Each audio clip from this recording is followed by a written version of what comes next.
कभी ये सवाल मन में आया है कि क्या वाकई में कर्म नाम की कोई चीज होती है? भले ही आप ईश्वर को मानते हो या न मानते हो, परंतु एक सत्य है जो आप सभी के जीवन में है, जिससे आप भाग नहीं सकते। उसका नाम है कर्म।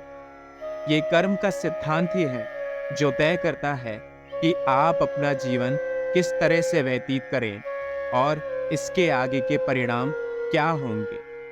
कर्मों के हिसाब से ही आपको अपने जीवन का फल मिलता रहता है और आपका भूत, वर्तमान और भविष्य तय होता है।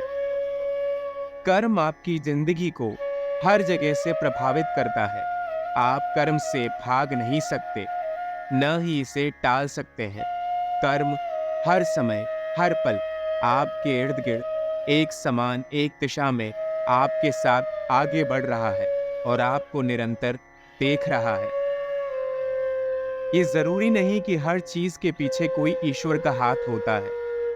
ये लोगों की अपनी अपनी धारणाएं हैं जो किसी अच्छे इंसान में भी ईश्वर को ढूंढ लेती हैं, और कभी कभार यदि ईश्वर सामने प्रकट हो भी जाए तो उसे भी नकार देती हैं। लेकिन ये सत्य है कि जैसा कर्म आप करेंगे वैसा ही फल मिलेगा। अच्छे कर्म करेंगे तो जिंदगी खुशियों से भर जाएगी, और यदि सदैव आपके कर्म बुरे होंगे तो कहीं ना कहीं आपको उसका फल किसी न किसी रूप में भुगतना ही पड़ेगा। क्योंकि हर समय, हर पल कर्म आपको देख रहा है।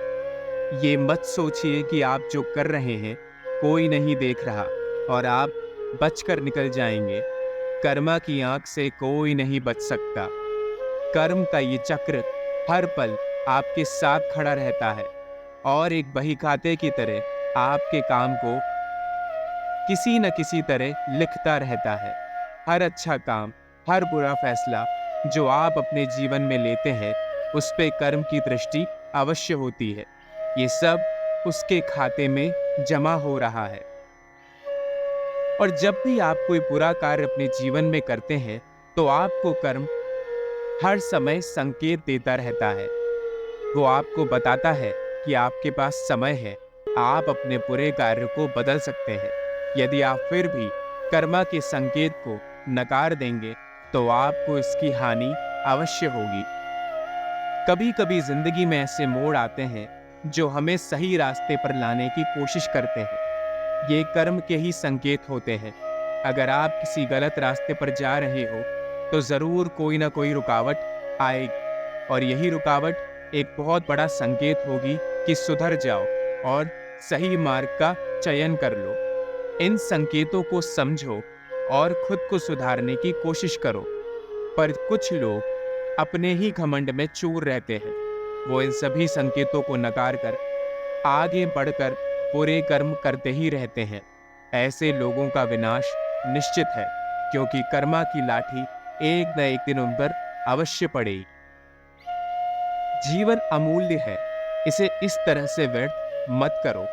इंसान को मिली ये जिंदगी बहुत मुश्किल से प्राप्त हुई है। इस मौके का सदुपयोग यदि आपने नहीं किया तो अगले जन्म में मानव जीवन मिलना एकदम दुश्वार हो जाएगा। अच्छे कर्म करके अपना जीवन सुधारिए और इस जीवन का पूरा लाभ उठाइए। जहां भी आपको मौका मिले दूसरों की मदद करके आप अपना कर्मा सुधार सकते हैं, और अपनी सारी गलतियों से सीखकर यदि आप एक सज्जन पुरुष की तरह जीवन जिएंगे तो कर्मा का आशीर्वाद फिर पर आप पर बरस जाएगा। बुरा करने का फल बुरा ही होता है। अगर आप सोचते हैं कि बुरे कर्म करके बच जाएंगे तो ये आपकी नादानी है। शायद सजा तुरंत ना मिले, क्योंकि कर्मा का समय अनिश्चित है। आज नहीं तो कल वो आपको अपने हिसाब से सजा दे ही देगा, लेकिन फल अवश्य मिलेगा। इसीलिए गलत रास्ते पर जाने से बचो। समय की लाठी को समझो कि किस समय उलटफेर कर सकती है, और इसी के हिसाब से अपना जीवन संवारने की कोशिश करो। याद रखना कि कर्म का सिद्धांत हमेशा सत्य होता है। अच्छे कर्म करके, सकारात्मक बन के और खुशियों से भरपूर जिंदगी जी के आप इस मानव जीवन का चक्र पूरा कर सकते हैं। और यदि एक सज्जन पुरुष की तरह ये चक्र एक बार पूरा हो गया तो आपका जीवन सफल हो जाएगा। ये जिंदगी दोबारा नहीं मिलेगी। इसका हर पल सार्थक बनाइए और इस घमंड से बाहर निकलकर भगवान की शरण में आकर कर्मा को पहचानिए। कर्मा की लाठी सबसे बड़ी है। इससे बचने के लिए अपने जीवन में सिर्फ सकारात्मक सोच और अच्छे कार्य ही लाइए। देखिए, कर्मा आप पर खुश हो जाएगा।